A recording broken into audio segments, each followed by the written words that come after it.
नया नियम, मत्ती रचित सुसमाचार, अध्याय 1। इब्राहिम की संतान, दाऊद की संतान, यीशु मसीह की वंशावली। इब्राहिम से इसहाक उत्पन्न हुआ, इसहाक से याकूब उत्पन्न हुआ, और याकूब से यहूदा और उसके भाई उत्पन्न हुए। यहूदा से फिरिस, और यहूदा और तामार से जोरह उत्पन्न हुए, और फिरिस से हिश्रोन उत्पन्न हुआ, और हिश्रोन से एराम उत्पन्न हुआ, और एराम से अम्मीनदाब उत्पन्न हुआ, और अम्मीनदाब से नहशोन, और नहशोन से सलमोन उत्पन्न हुआ, और सलमोन और राहब से बोअज उत्पन्न हुआ, और बोअज और रूत से ओबेद उत्पन्न हुआ, और ओबेद से यिशै उत्पन्न हुआ, और यिशै से दाऊद राजा उत्पन्न हुआ। और दाऊद से सुलेमान उस स्त्री से उत्पन्न हुआ जो पहले उरिय्याह की पत्नी थी,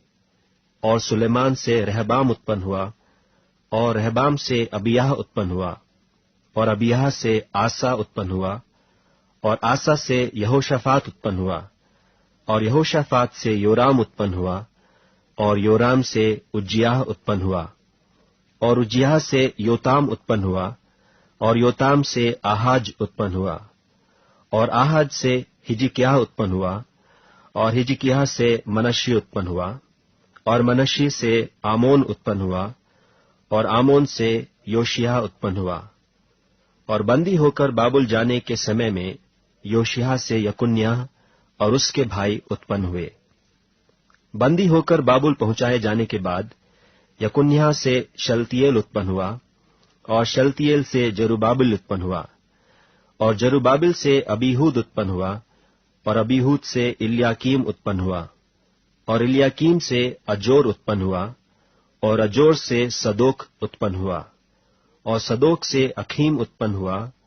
और अखीम से एलीहूद उत्पन्न हुआ, और एलीहूद से एलियाजर उत्पन्न हुआ, और एलियाजर से मत्तान उत्पन्न हुआ, और मत्तान से याकूब उत्पन्न हुआ, और याकूब से यूसुफ उत्पन्न हुआ जो मरियम का पति था, जिससे यीशु जो मसीह कहलाता है उत्पन्न हुआ। इब्राहिम से दाऊद तक सब 14 पीढ़ी हुई, और दाऊद से बाबुल को बंदी होकर पहुंचाए जाने तक 14 पीढ़ी, और बंदी होकर बाबुल को पहुंचाए जाने के समय से लेकर मसीह तक 14 पीढ़ी हुई। अब यीशु मसीह का जन्म इस प्रकार से हुआ कि जब उसकी माता मरियम की मंगनी यूसुफ के साथ हो गई, तो उनके इकट्ठे होने से पहले वह पवित्र आत्मा की ओर से गर्भवती पाई गई। सो उसके पति यूसुफ ने, जो धर्मी था और उसे बदनाम करना नहीं चाहता था, उसे चुपके से त्याग देने की मनसा की। जब वह इन बातों के सोच ही में था, तो प्रभु का स्वर्गदूत उसे स्वप्न में दिखाई देकर कहने लगा, हे यूसुफ, दाऊद की संतान, तू अपनी पत्नी मरियम को अपने यहां ले आने से मत डर, क्योंकि जो उसके गर्भ में है वह पवित्र आत्मा की ओर से है। वह पुत्र जनेगी, और तू उसका नाम यीशु रखना, क्योंकि वह अपने लोगों का उनके पापों से उद्धार करेगा। यह सब कुछ इसलिए हुआ कि जो वचन प्रभु ने भविष्यद्वक्ता के द्वारा कहा था वह पूरा हो, कि देखो, एक कुंवारी गर्भवती होगी और एक पुत्र जनेगी, और उसका नाम इम्मानुएल रखा जाएगा, जिसका अर्थ यह है, परमेश्वर हमारे साथ।